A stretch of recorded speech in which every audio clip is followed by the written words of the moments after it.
The lights in the archive station never went out. They hummed softly above the endless rows of data terminals, casting everything in a cold blue glow. Counselor Vextai walked through the quiet halls, his four arms moving in the nervous pattern. His people used when they were worried. Something was wrong, very wrong. The Altarian had worked at the Galactic Council's main archive for over 50 years. He knew every sound, every smell, every shadow in this place. Tonight the air felt different. It carried the metallic taste of fear. Vextai stopped at Terminal 779. The screen showed recent access logs, and what he saw made his blood run cold. Someone had broken into the forbidden files. Not just any files. The sealed records that only the highest council members could see. Files that contained secrets older than most civilizations. Dr. Kang Minho, he read aloud, his voice echoing in the empty hall. The name belonged to a human researcher who worked in the lower levels, a young man who studied old alien cultures and asked too many questions. Vextai had always liked the human. Minho was polite, hard-working, and showed real respect for the ancient knowledge stored in the archives. But humans were still new to galactic society. They did not understand that some knowledge was too dangerous to seek. The Altarian's fingers moved over the terminal keys. The security system showed that someone had accessed the files 3 hours ago. They had looked at records from dozens of different species, all species that had one thing in common. They had all been rejected from joining the Galactic Council. But the longest access time was spent on humanity's own file, the file that had been sealed for 200 years, ever since first contact. The file that even Vextai had never been allowed to read. A soft sound made him turn. Dr. Kang Minho stood in the doorway, his dark hair messy from sleep.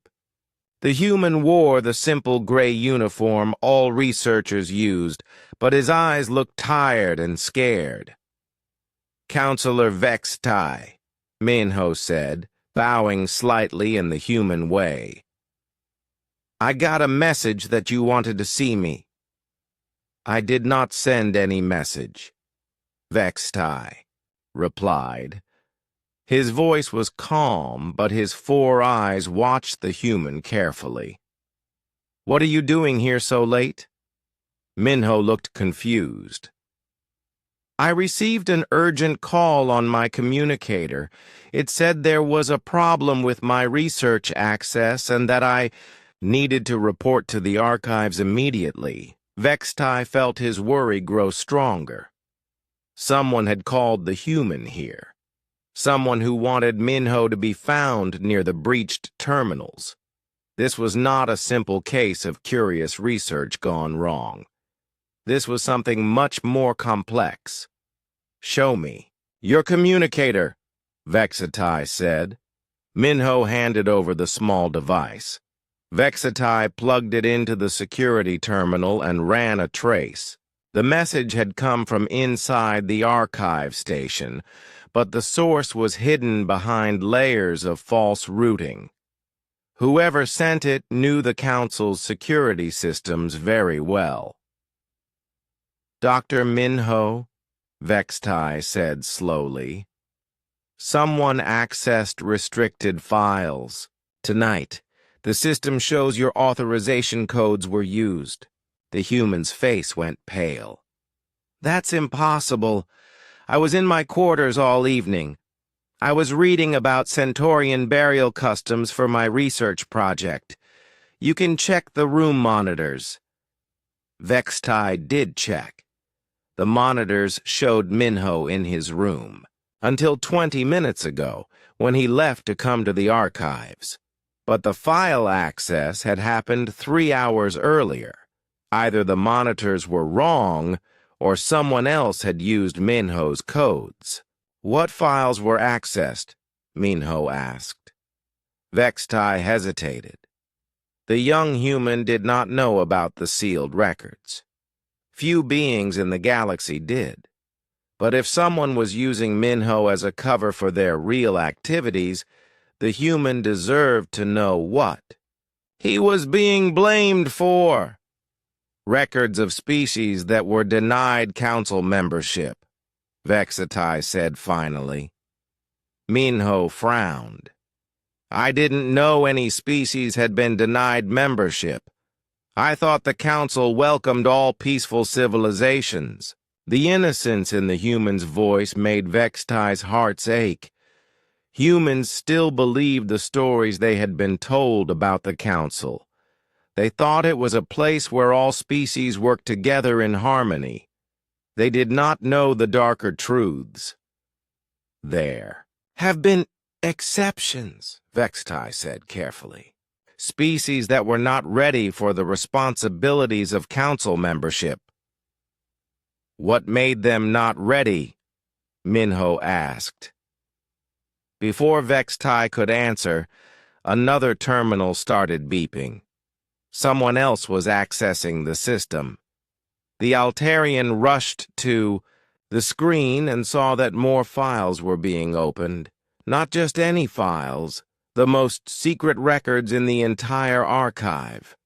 Someone is still in the system, Vextai whispered. They are accessing files that could destroy governments. Both of them watched as file after file opened on the screen. Records of the Veltar civilization, the Andreth Empire, the Corvani Federation, species that had vanished from the galaxy centuries ago. Species that most beings thought had simply failed to survive the challenges of space travel. But Vexatai was beginning to see a pattern. All of these species had been contacted by the Council. All had been evaluated for membership. And all had been rejected shortly before they disappeared. This is wrong, Minho said, reading over Vextai's shoulder. These records say the Veltar were destroyed by internal wars, but I've studied their ruins. There's no evidence of warfare. Their cities show signs of sudden abandonment, as if everyone just left. Vextai's mind raced. The human was right. The official records did not match the archaeological evidence. But why would the Council lie about what happened to dead civilizations? A new file opened on the screen. This one made both of them freeze. It was humanity's evaluation record. File that had been sealed since first contact. The file that explained why humans had been kept at arm's length by the Council for 2 centuries. The first page showed humanity's initial assessment scores: technology level, acceptable; social development, adequate; military capability, manageable.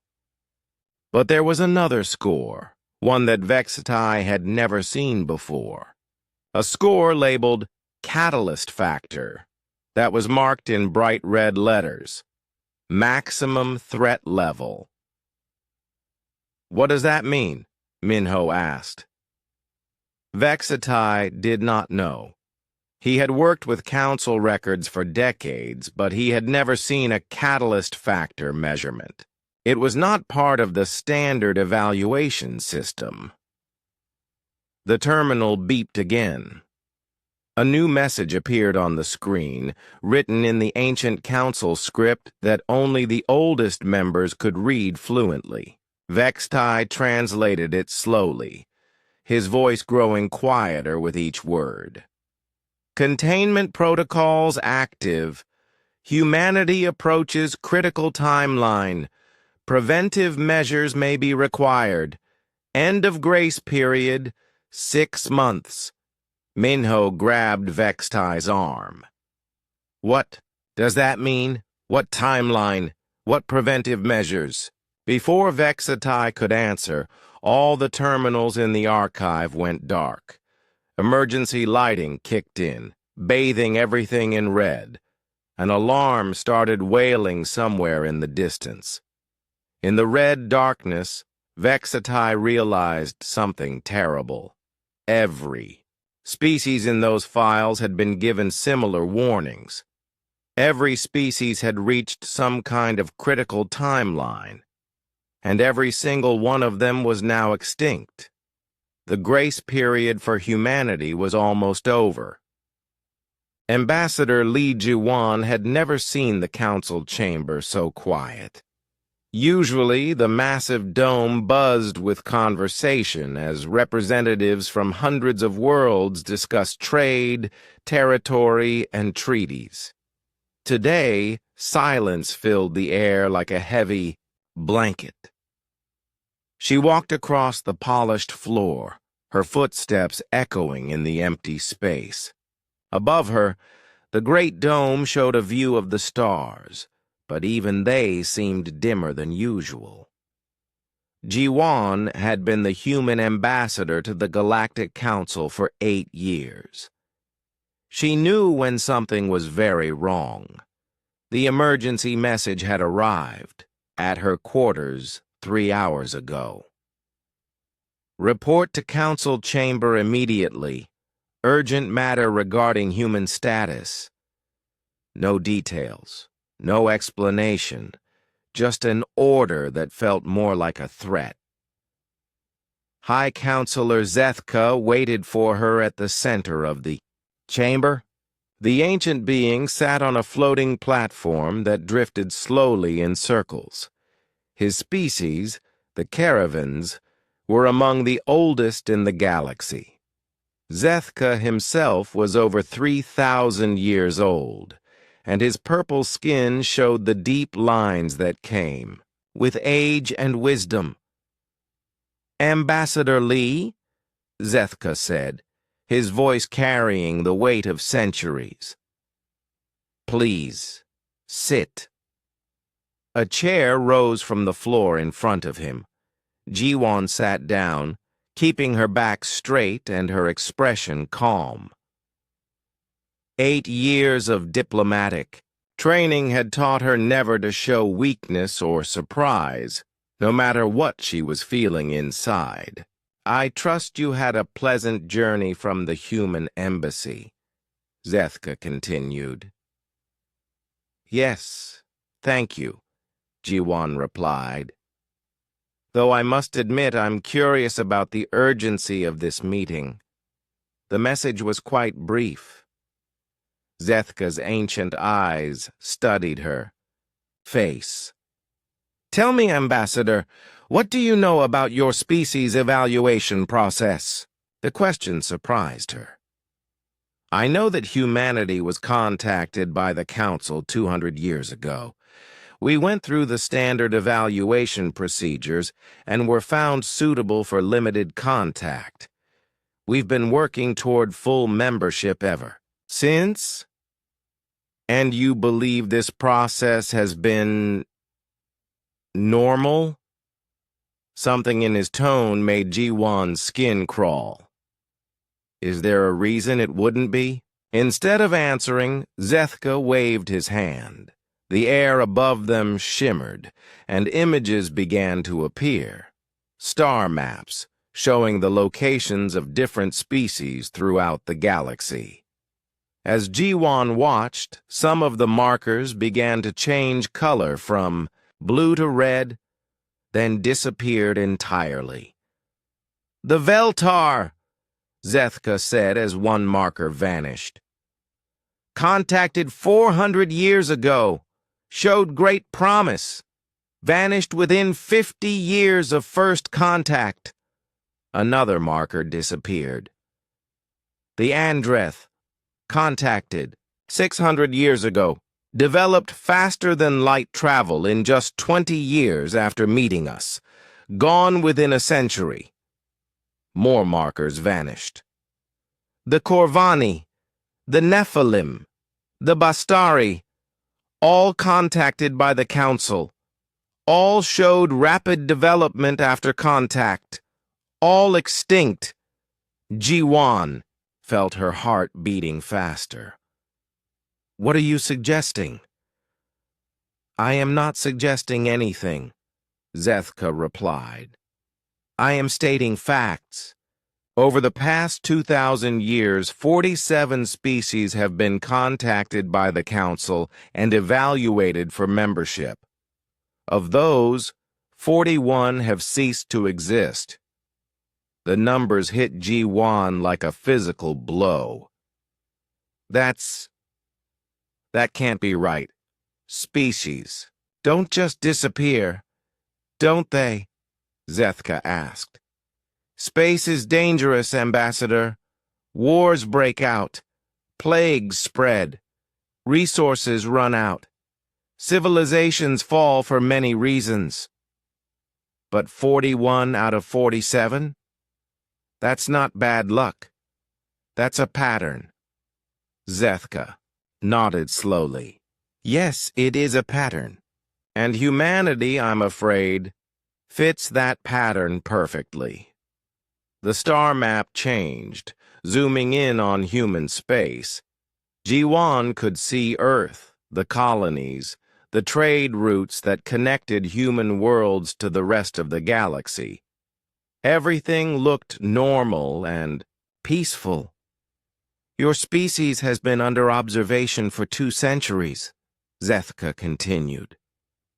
During that time, we have watched you grow and develop. We have seen your colonies spread across dozens of worlds. We have watched you make contact with other species and form relationships with them. That sounds like normal progress, Ji-Wan said, though her voice was less steady than she wanted it to be. Does it? Zethka asked. The star map changed again, showing human space over time. Ji-Wan watched as trade routes appeared, connecting human worlds to alien systems. She saw joint colonies, mixed crews on exploration ships, and research stations shared between humans and other species. Look more. Carefully, Zethka said. Look at what happens to the species that work closely with humans. The map highlighted several alien civilizations that had regular contact with humanity. The Centaurian traders, the Altarian archive workers, the Kepler Mining Consortium. As Ji-Wan watched, data flowed across the screen showing their development. Over the past 2 centuries, her blood went cold. Every species that worked with humans was developing faster than they ever had before. The Centaurians had doubled their population and expanded their trade networks. The Altarians were building new archive stations and developing better data storage systems. The Kepler miners had invented new extraction techniques that were revolutionizing the industry. This is good news, Ji-Wan said weakly. Everyone is benefiting from cooperation. Is it good news? Zethka asked.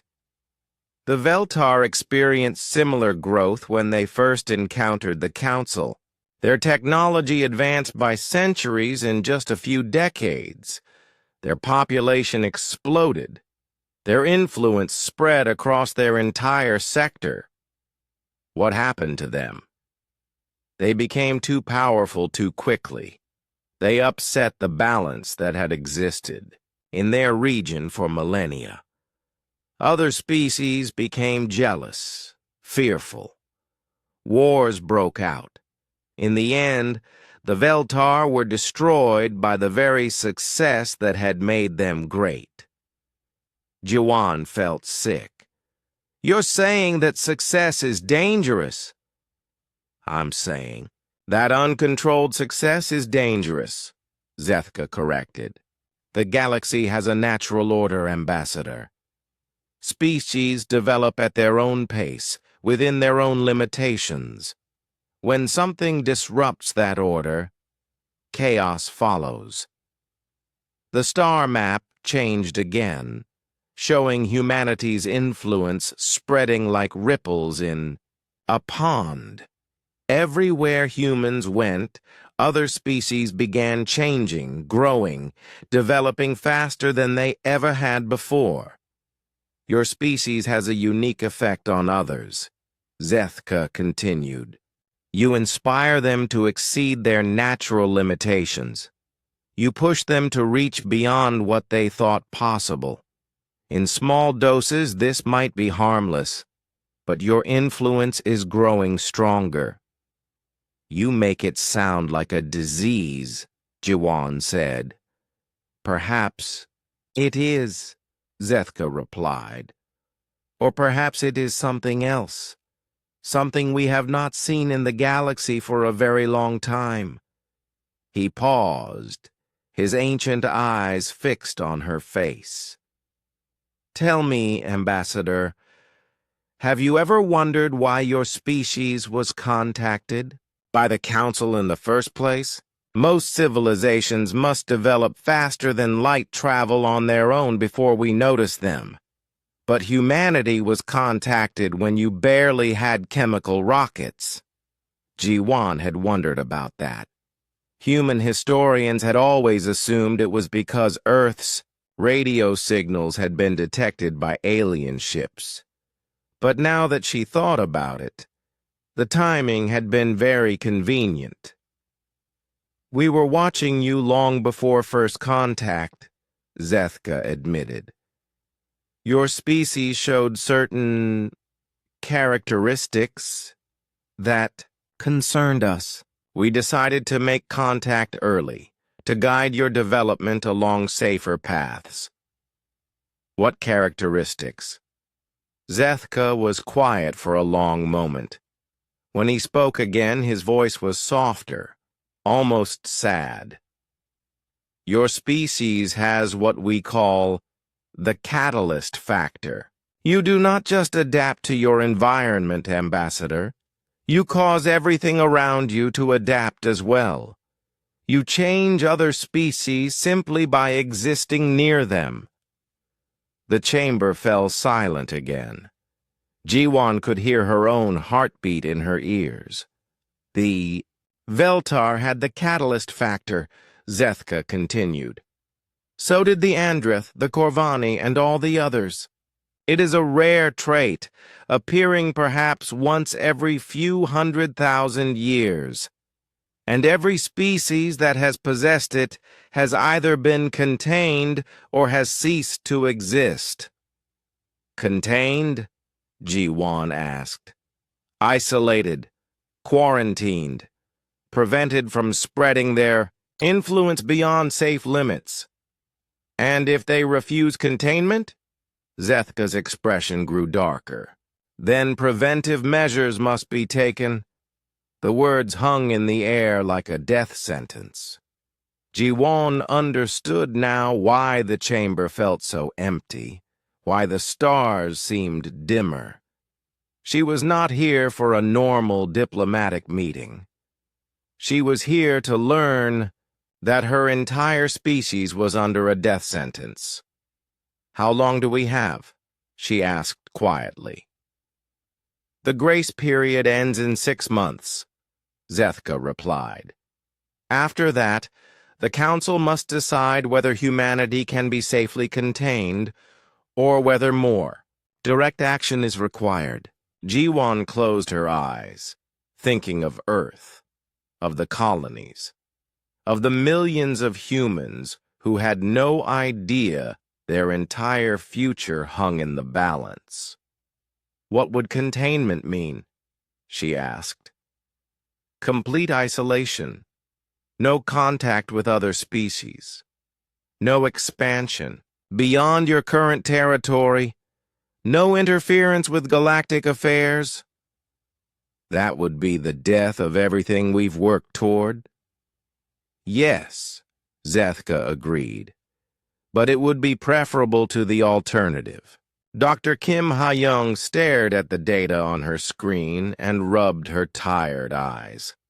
She had been working for 18 hours straight, but the numbers still did not make sense. As the galaxy's leading expert on interspecies psychology, she had seen many strange things, but nothing like this.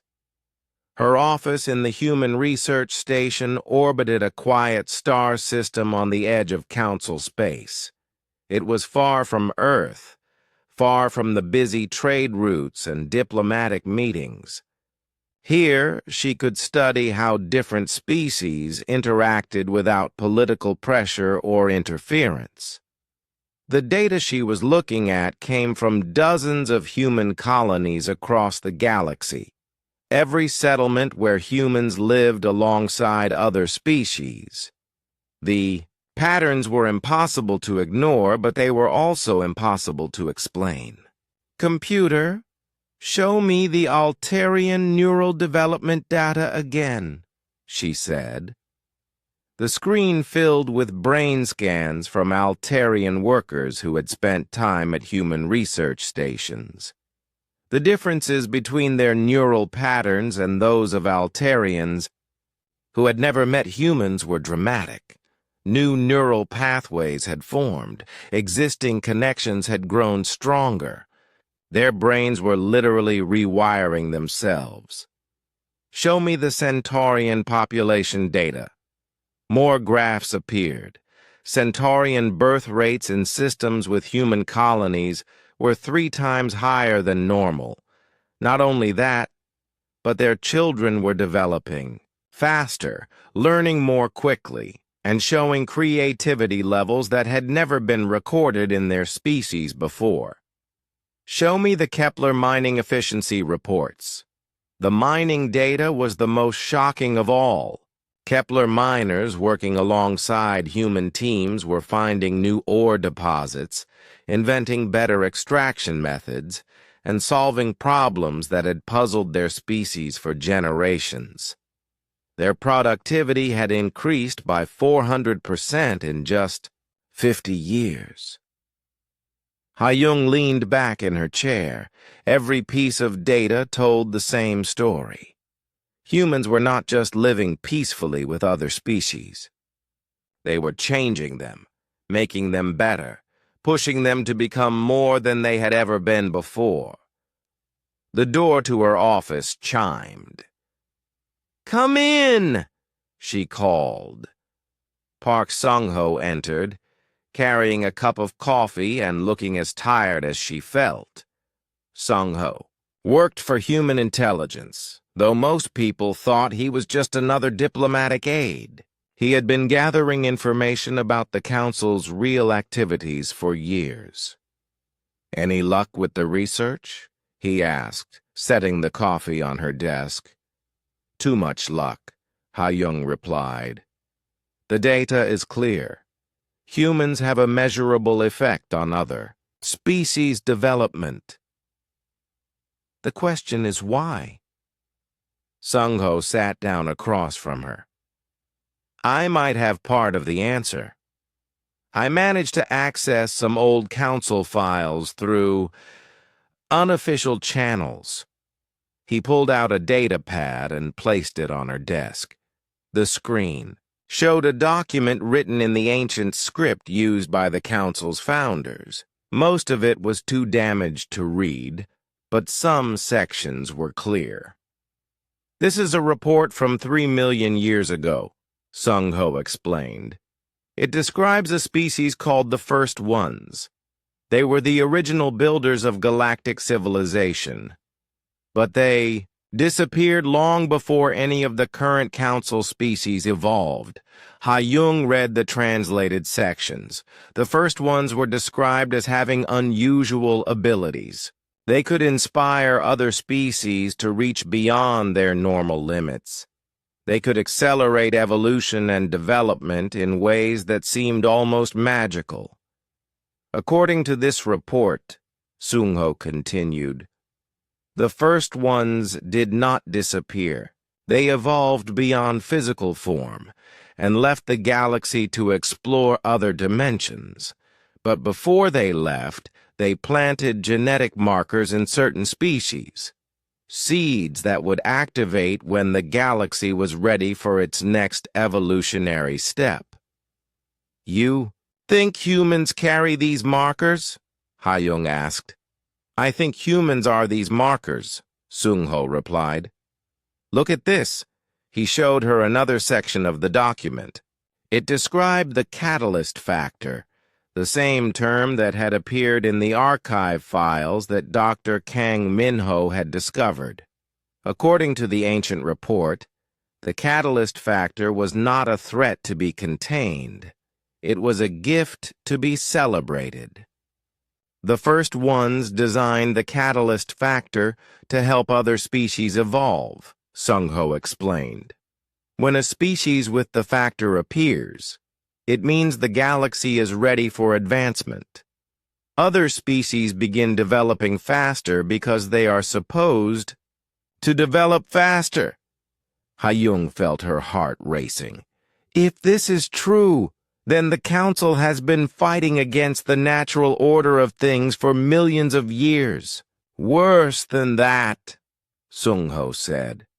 They have been destroying the very species that were meant to guide galactic evolution. The data pad chimed with an incoming message.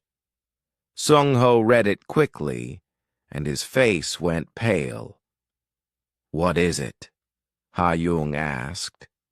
Commander, Yoon Tae-hyung just sent a priority report from the Deep Space Exploration Program. They found something on the edge of known space, something that changes everything. The message contained coordinates for a star system that was not on any official maps. Commander Yoon had been leading a secret exploration mission, looking for signs of the vanished civilizations that the Council claimed had destroyed themselves. He found the Veltar, Sung-Ho said quietly. Ha-Young stared at him. That's impossible. The Veltar have been extinct for centuries. No, Sung-Ho replied. They have been hidden. Look at this. The message contained images from Commander Yoon's ship. They showed a thriving civilization with technology far beyond anything in Council space. Cities that floated in space without visible support. Ships that moved faster than light, without using conventional drives. Art and architecture that seemed to blend science and beauty in ways that took Ha-Young's breath away. The Veltar did not destroy themselves, Sung-Ho explained. They were driven away, forced to flee to the edge of the galaxy where the Council could not find them. And they have been developing in secret ever since. How many other species are out there? Ha-Young asked. Commander Yoon found evidence of at least 12 different civilizations, all species that the Council claimed were extinct, all living in hidden systems beyond the reach of Council space. Ha-Young stood up and walked to the window. Outside, stars twinkled in the darkness. How many of those stars hosted civilizations that the galaxy thought were dead? How many species had been forced to abandon their homes and hide in the emptiness between worlds? There is more, Sung-Ho said. Commander Yoon made contact with the Veltar. They told him something important. They said they have been waiting. Waiting for what? Waiting for another catalyst species to appear. They knew that eventually the first one's genetic markers would activate again. They have been preparing for that day for centuries. Ha-Young turned back to him. They want to help humanity. They want to help everyone, Sung-Ho corrected. The Veltar and the other hidden Species have developed technologies that could transform the entire galaxy. Medical advances that could extend life for thousands of years. Energy systems that could power civilizations without depleting resources. Transportation methods that could connect distant worlds in minutes instead of months. But they stayed, hidden instead of sharing these advances. Why? Because the Council would have destroyed them if they tried. The Council's power depends on keeping other species limited and controlled. If everyone had access to advanced technology, the Council would become irrelevant. Hai-Yung sat back down, her mind racing with the implications. Humanity was not just another species struggling for survival. They were the key to unlocking the galaxy's potential. Every human colony, every friendship with an alien species, every act of cooperation and inspiration was part of a larger pattern that had been building for millions of years. "What happens now?" she asked. "Now we have to decide," Sung-Ho replied. "Do we accept the Council's ultimatum and allow humanity to be isolated or destroyed? Or do we fight back and risk everything for the chance to free the entire galaxy?" The datapad chimed again with another message from Commander Yoon. This one was even more urgent than the first. "The Veltar have made a proposal," Sung-Ho read. "They want to meet with human leaders. They have a plan to challenge the Council's authority without starting a war. But it will require humanity to make a choice that cannot be undone." Hai-Yung looked at the data on her screen one more time. The evidence was clear. Humans were not just another species seeking a place in galactic society. They were the catalyst for the next stage of galactic evolution. The question was whether they would accept that responsibility or let fear drive them into isolation and extinction. "Send a message to Ambassador Lee," she said finally. "Tell her we need an emergency meeting of all human leaders. It is time they learned the truth about what we really are." Sung-Ho nodded and began typing on the datapad.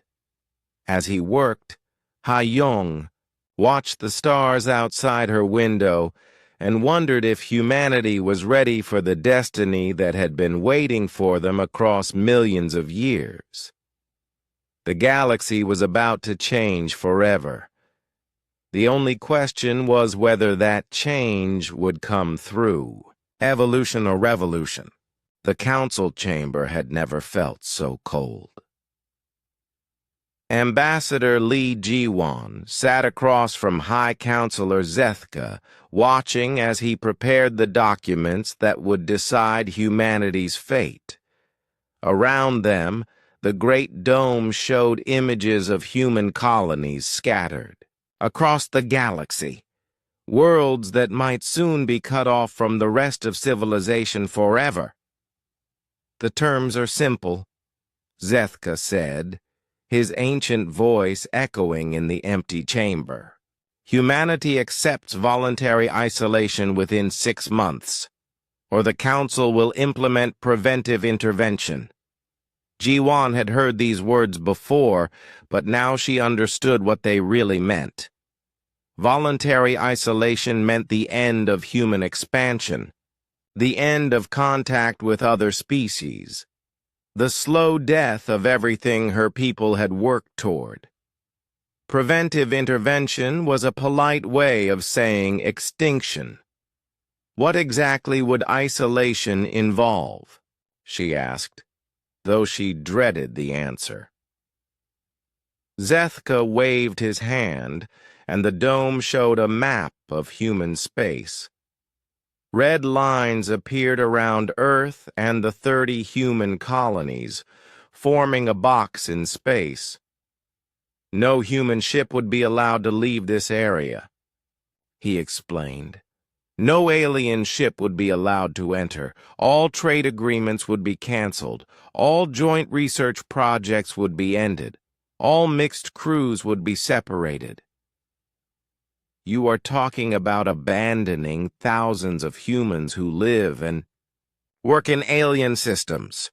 They would be relocated to human space, Zethka replied calmly. We are not unreasonable. And the aliens who live and work in human systems? They would be relocated as well. The separation must be complete. Ji-Won felt sick. She thought about her friend Kira, a Centaurian trader who had married a human engineer and lived on Mars with their 3 children. She thought about the Altarian researchers who had spent decades building the new archive station in the Sol system. She thought about the thousands of mixed families and friendships that would be torn apart.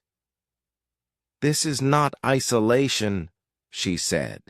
This is imprisonment. It is survival, Zethka corrected, for everyone involved. And if we refuse? Zethka's expression grew darker. Then the Council would have no choice but to act for the greater good of galactic civilization. The words hung in the air like a death sentence. Ji-Won had been a diplomat, long enough to recognize a threat when she heard one. The Council was offering humanity a choice between a cage and a grave. I need to consult with my government, she said. Of course, you have 6 months to reach a decision. As Ji-Won left the council chamber, her mind was racing. 6 months to convince Earth's leaders to accept the end of human expansion. 6 months to explain to billions of people that their dreams of a galactic future were over.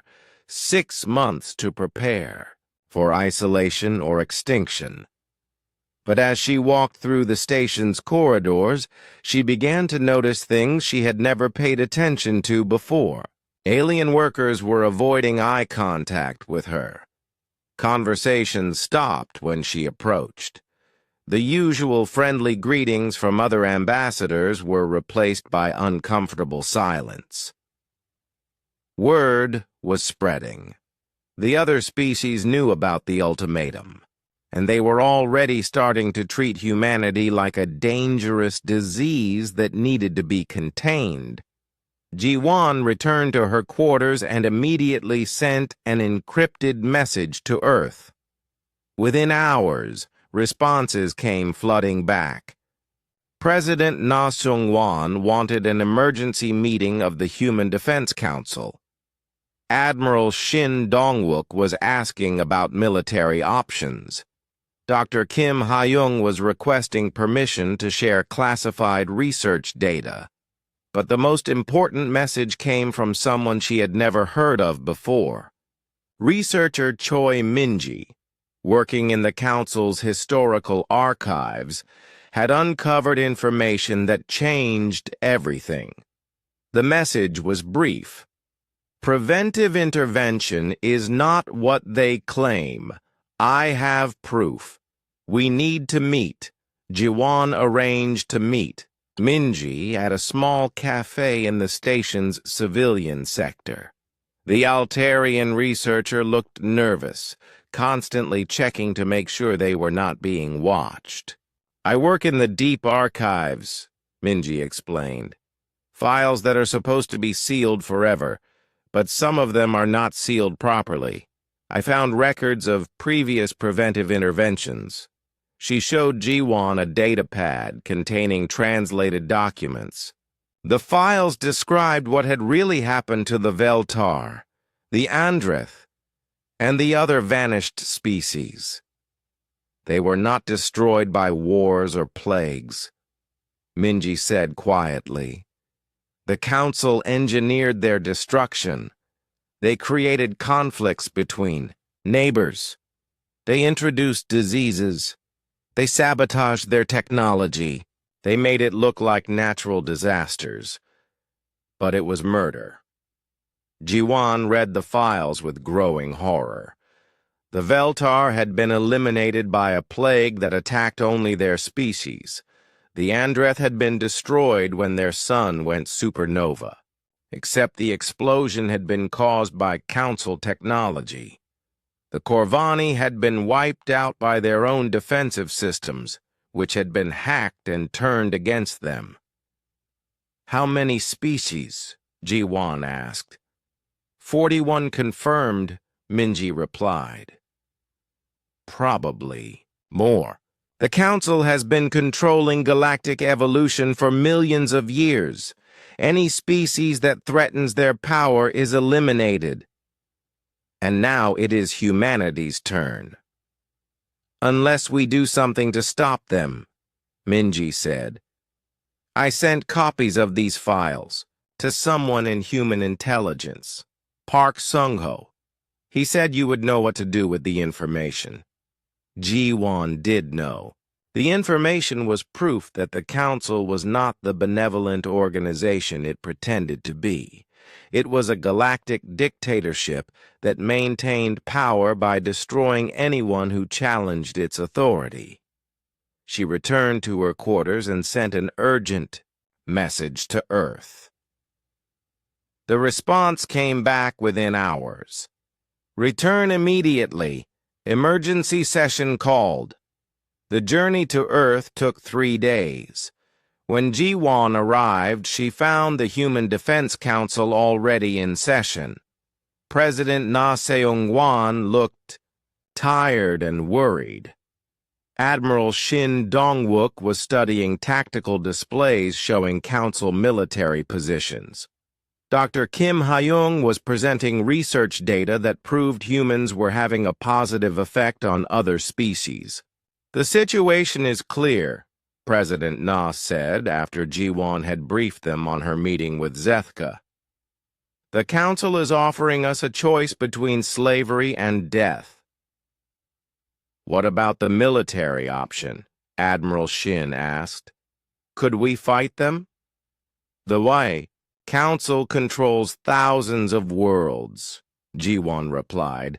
"Their military forces outnumber ours by millions to 1. A conventional war would be suicide."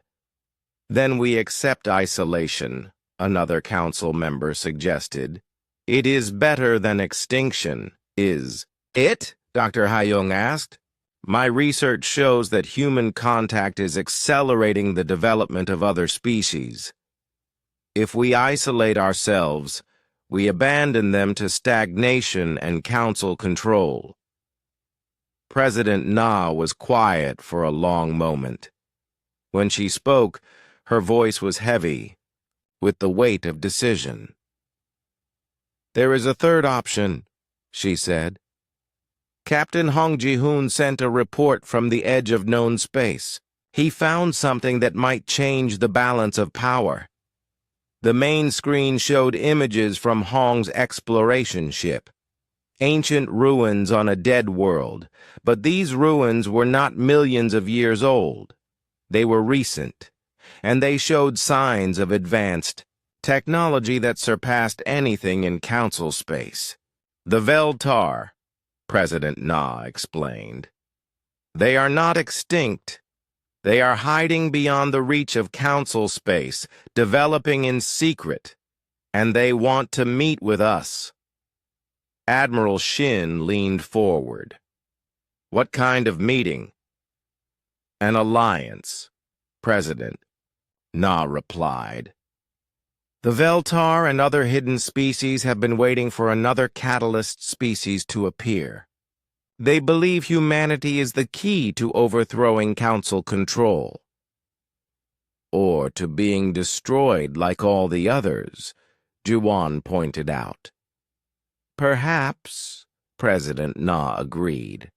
"But the alternative is certain death or slavery. At least this way we have a chance to fight back." The Council chamber fell silent as everyone considered the implications. An alliance with the hidden species would mean open rebellion against the Council. It would mean war on a galactic scale. But it would also mean a chance to free every species from Council control. What did the Veltar propose? Dr. Hyung asked. President, Ney activated another display. A coordinated revelation. Instead of hiding the truth about the Council, we expose it to every species in the galaxy simultaneously. We broadcast the evidence of their crimes and call for a galactic revolution. That would make us the enemies of the most powerful organization in the galaxy, Admiral Shin said. We are already their enemies, Ji-Wan replied. The only question is whether we die quietly or fight back. President Na called for a vote. It was close, 7 in favor of alliance, 5 in favor of isolation. But the decision was made. Humanity would reject the Council's ultimatum. They would ally with the hidden species and fight for the freedom of the entire galaxy. It might mean extinction, but it also might mean evolution on a scale that had not been seen for millions of years. As the Council members filed out to begin preparations, Ji-Wan stayed behind to look at the star maps one more time. Somewhere out, there, Captain Hong was meeting with the Veltar, planning humanity's next move. In 6 months, the galaxy would change forever. The only question was whether it would change through liberation or annihilation. Admiral Shin Dong-wook stared at the tactical display showing Council fleet positions around human space. 50,000 ships, 5 million soldiers. Weapons that could crack planets and destroy entire star systems. Against this, humanity had 1,200 ships and crews that had never fought a real war. The numbers are not encouraging, he said to the assembled military commanders in Earth's defense headquarters. Numbers are not everything, replied Captain Hong Ji-hoon, who had just returned from his secret mission to the edge of known space. The Veltar have been developing in isolation for centuries. Their technology is far beyond anything the Council has. Admiral Shin activated another display showing the ships Hong had seen in Veltar space.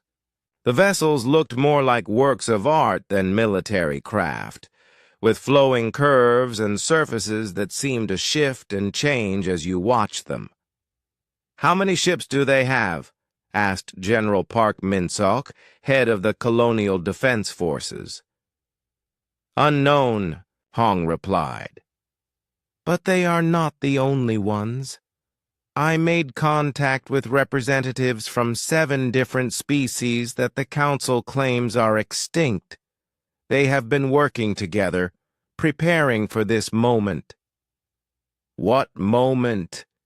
Admiral Shin asked. "The, return of a catalyst species," Hong explained. "According to their records, humanity is not the first species to carry the genetic markers of the first ones, but we might be the last chance to use them properly." The room fell silent as the implications sank in. Humanity was not just fighting for their own survival. They were fighting for the future of the entire galaxy. "What do they propose?" Admiral Shin asked. Hong activated a star map showing the galaxy divided into colored regions. Most of the space was red, indicating Council control, but scattered throughout were small pockets of blue, marking the hidden territories where the vanished species had taken refuge. "A coordinated strike," Hong explained. "Not against Council military forces, but against their control systems." They maintain power through information control, economic manipulation, and fear. If we can break those systems simultaneously across the galaxy, their military superiority becomes irrelevant. How? General Park asked. By telling the truth, Hong replied. Agent Park Yuna has been working inside Council intelligence for years. She has access to their communication networks. When the time comes, she can broadcast the evidence of Council crimes to every species in the galaxy simultaneously. Admiral Shin frowned. One person? The Council will stop the transmission within minutes. Not if it comes from everywhere at once, Hong said. He showed them another display, this one mapping communication networks across the galaxy. The hidden species have been building their own networks in secret. Quantum communication relays that the Council does not know exist. When we activate them, the truth will spread faster than the Council can react. And then what? Admiral Shin asked. Even if every species learns the truth, they still have to live with Council retaliation. That is where the other part of the plan comes in, Hong replied.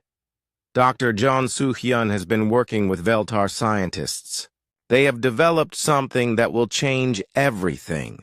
The display changed to show a schematic of some kind of device.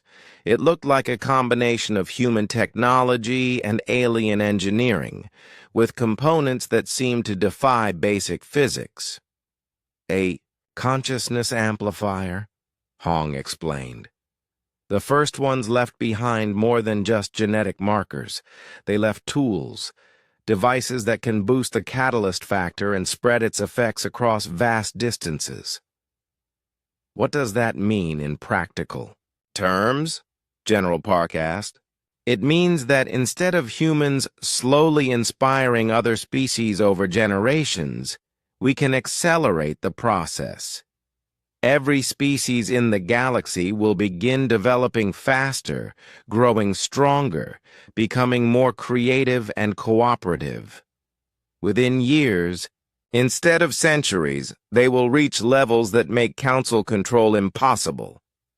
Admiral Shin studied the schematic. What are the risks? Unknown, Hong admitted. The device has never been tested on this scale. It might work perfectly, or it might have unintended consequences. But Dr. John believes the risk is worth taking. Where is this device now? Being built in secret facilities across human space. We have 3 weeks until it is ready. Admiral Shin called up the timeline display. 3 weeks to build a device that had never been tested. 6 weeks until the Council's deadline expired. If they were going to act, it had to be soon. What about the other species? He asked. The ones who are not in hiding, will they support us? Some will, Hong replied. Engineer Bae Suman has been in contact with the Kepler Mining Consortium. They are ready to cut ties with the Council when the signal comes. Director Lim Kyung-soo reports that the Andromedan Trade Federation is prepared to support us if we can prove the Council's crimes. And the others? Some will resist. Some will try to stay neutral. But Dr. Kim Ha-young's research suggests that once the consciousness amplifier activates, neutrality will become impossible. Every species will have to choose between evolution and stagnation. Admiral Shin walked to the window overlooking Earth's sprawling capital city. Millions of people went about their daily lives, unaware that their entire future hung in the balance. In 3 weeks, humanity would either take its place as the catalyst for galactic evolution or it would join the long list of species that had been erased from history. "There is another problem," he said finally. "The Council knows something is happening. Their fleets are moving into position around human space. They may not wait for the deadline." Hong nodded grimly. "Agent Park has been reporting increased security around Council facilities. They are preparing for something, but we are not sure what." "Preventive intervention," Admiral Shin said. "They may decide to eliminate humanity before we can act." The tactical display updated to show new Council fleet movements. More ships were arriving every day, taking positions that would allow them to blockade or attack human worlds with little warning. "How long do we have?" General Park asked. "Days, maybe weeks," Admiral Shin replied. "We need to accelerate the timeline." He turned back to the assembled commanders. "Send messages to all human colonies. Begin evacuation of non-essential personnel to Earth and the core worlds. Prepare our fleets for defensive operations. And get word to Dr. Jian. We need that device operational as soon as possible." As the commanders filed out to carry out their orders, Admiral Shin remained at the window. Earth looked so peaceful from here, so normal. It was hard to believe that this quiet world was about to become the center of a galactic revolution. His communicator chimed with an urgent message from Agent Park Yuna. The text was brief but chilling. "Council emergency session called. Hi. Priority target identified. Immediate action authorized. Time is running out." Admiral Shin understood the coded language. The Council was preparing to move against humanity ahead of schedule. The careful timeline they had planned was now useless. Whatever they were going to do, they had to do it now. He activated the emergency communication system and sent a single word to Captain Hong. "Accelerate." Across the galaxy, hidden allies received the signal and began putting their plans into motion. In deep space facilities, Veltar engineers worked frantically to complete new ships and weapons. In Council space, sympathetic species prepared to reveal their true loyalties. And in a secret laboratory beneath Earth's surface, Dr. Jeon Soo-hyun made final adjustments to a device that could change the fate of every living being in the galaxy. The revolution was beginning 3 weeks ahead of schedule. Humanity had run out of time to prepare, but they could not afford to wait any longer. The Council's patience had reached its end, and the window for action was closing rapidly. Admiral Shin looked up at the stars one last time as a civilian, knowing that the next time he saw them, humanity would either be free or extinct. There was no middle ground left. The galaxy's greatest mystery was about to be solved one way or another. President Na Seung-gwan stood in the communication center beneath Earth's capital, watching as the final preparations were made. Banks of quantum transmitters hummed with power, ready to broadcast humanity's message to every corner of the galaxy. Around her, technicians made last-minute adjustments while military officers coordinated with hidden allies across known space. "Are we ready?" she asked Dr. Jeon Soo-hyun, who was monitoring the consciousness amplifier from a secure terminal. "The device is operational," Jeon replied, his hands moving over complex controls. "But, President, once we activate this, there is no going back. We do not fully understand what it will do to the galaxy." We understand what will happen if we do nothing, Na replied. The Council will destroy us, like they destroyed all the others. She looked around the room at the faces of her advisors and military leaders. Admiral Shin Dong-wook was coordinating with human fleets across the colonies. Commander Yoon Tae-hyung was maintaining contact with the Veltar and other hidden allies. Agent Park Yuna was in position within Council headquarters, ready to begin the broadcast. What is our status? Na asked. All human colonies report ready, Admiral Shin said.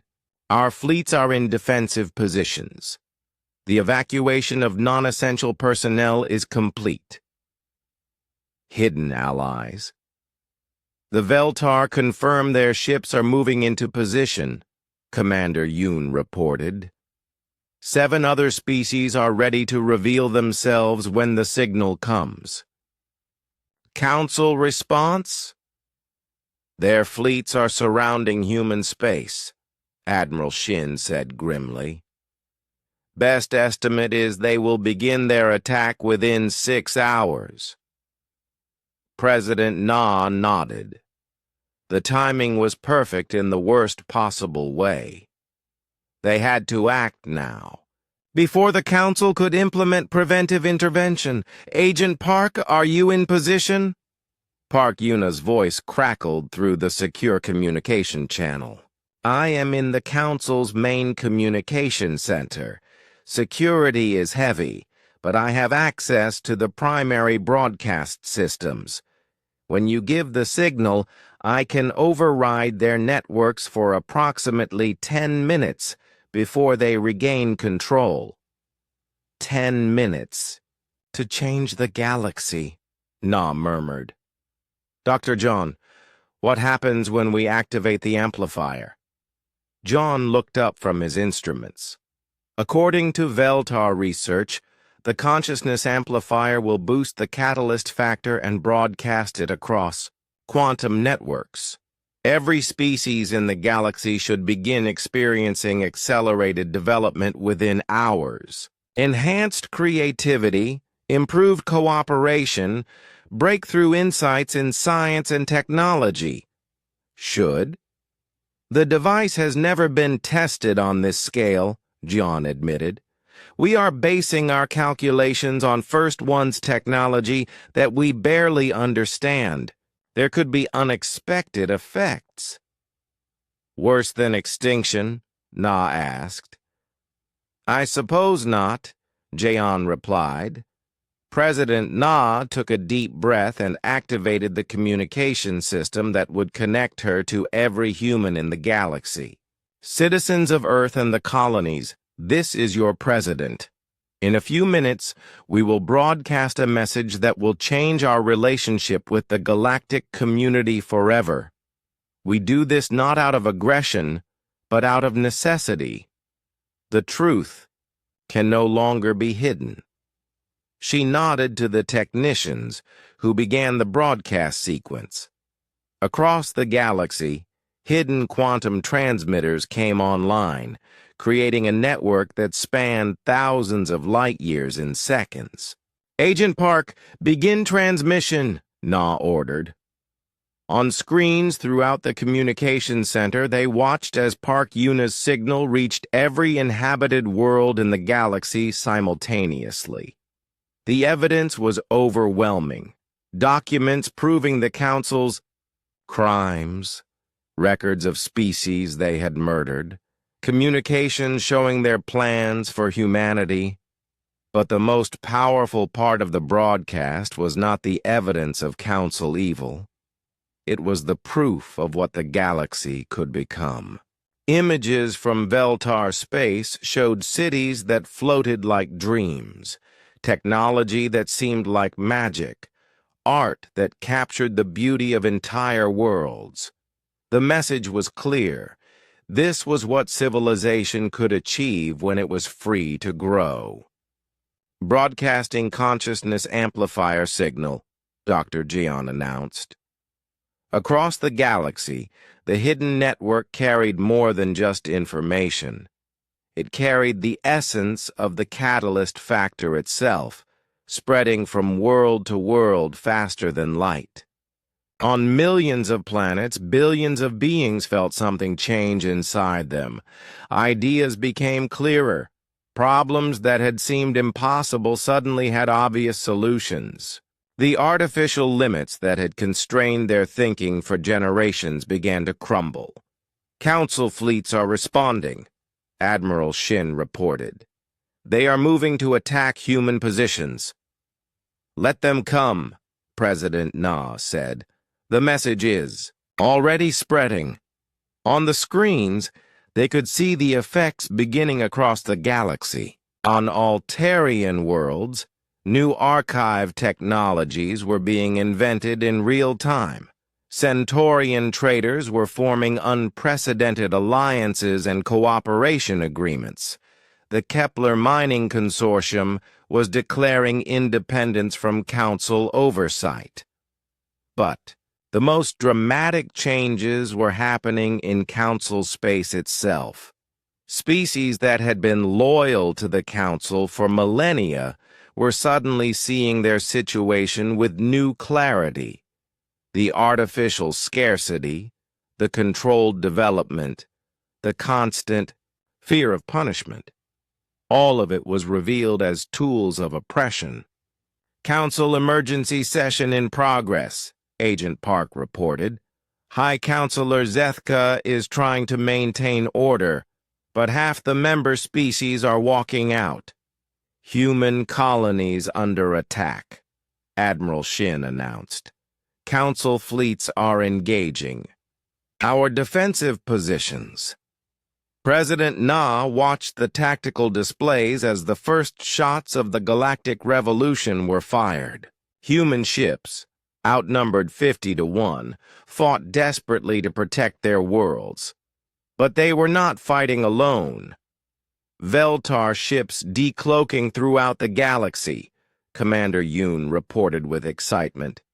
They are engaging Council forces at strategic points. The hidden species were revealing themselves at last, emerging from centuries of secrecy to join the fight for galactic freedom. Their ships were unlike anything the Council had faced before, using technology that made conventional weapons seem primitive.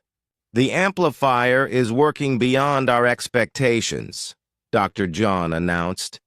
I am detecting consciousness enhancement effects in over 90% of tested species. The changes are permanent and accelerating.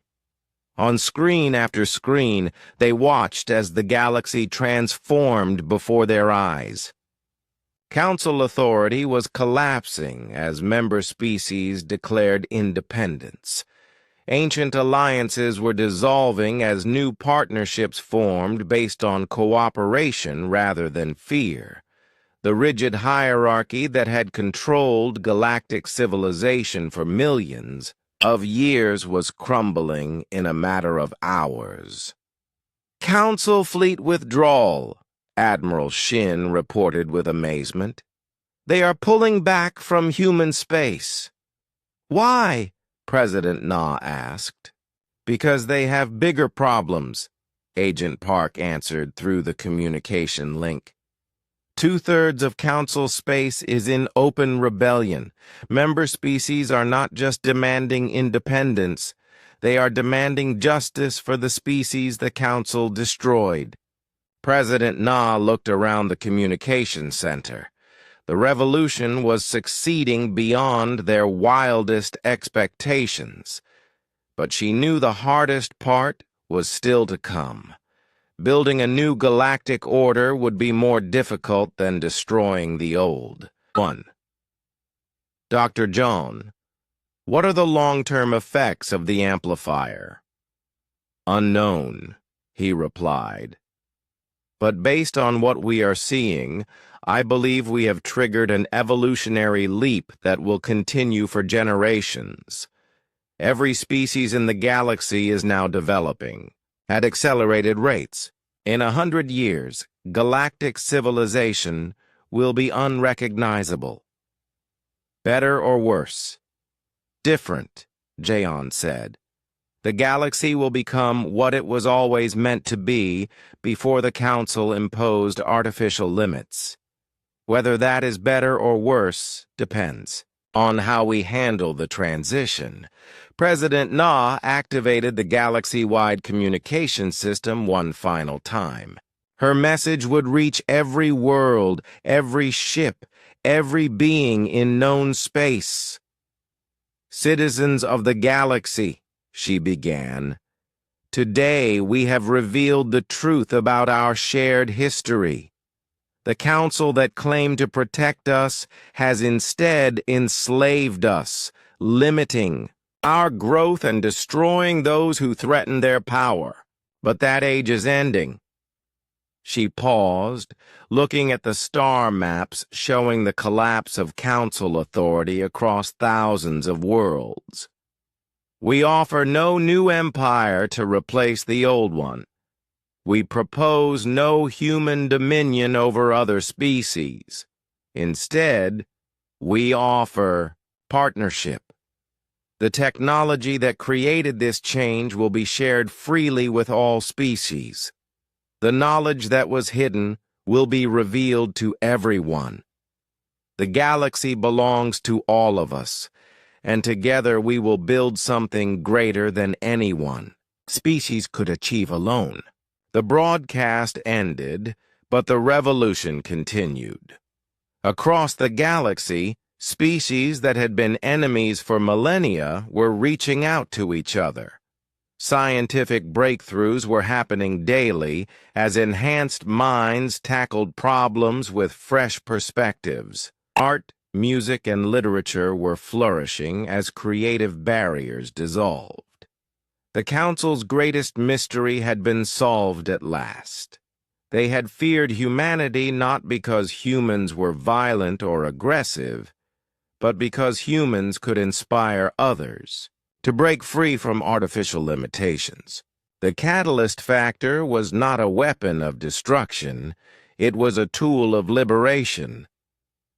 6 months later, President Na stood on the observation deck of the first Galactic Cooperation Station, watching ships from hundreds of species work together to build humanity's vision of the future.